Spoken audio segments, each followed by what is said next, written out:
சிவகாசி சட்டமன்ற தொகுதி அதிமுக வேட்பாளர் ராஜேந்திர பாலாஜி திருத்தங்கல் நகரின் 18க்கும் மேற்பட்ட பகுதிகளில் தீவிர பிரச்சாரத்தில் ஈடுபட்டு இரட்டை இலை சின்னத்திற்கு ஆதரவு திரட்டினார். பிரச்சாரத்தின் போது பேசிய அவர், திமுக அரசு மக்களை ஏமாற்றி நாட்டை பெரும் கடனாளியாக்கி உள்ளது என்றும், சொத்து வரி, மின் கட்டண உயர்வு மற்றும் லஞ்சத்தால் மக்கள் அவதிப்படுகிறார்கள் என்றும் சாடினார்.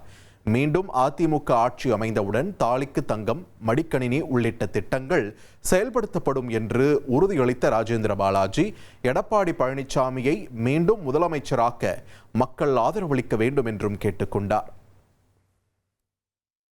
1000 ரூபாய் கொடுத்திருக்கிறோம் என்று சொல்லி மக்களை ஏமாற்றி குழப்பத்தை உருவாக்கி மீண்டும் ஆட்சியை கைப்பற்றுவதற்கு திமுக முயற்சிக்கிறது.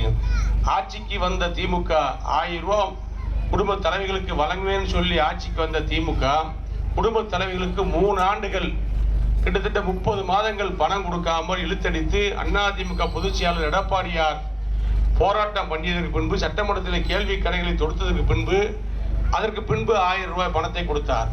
அது பாதி பேருக்கு எம்பி எலெக்ஷனை முன்னிட்டு கொடுத்தார். இனி செல்லும் இடமெல்லாம் செய்தி. தந்தி டிவியின் வாட்ஸ்அப் சேனலை ஃபாலோ பண்ணினா செல்ல இருக்கும் இடமெல்லாம் செய்தி. இதோ QR கோட் இப்பவே ஸ்கேன் பண்ணுங்க, ஃபாலோ பண்ணுங்க.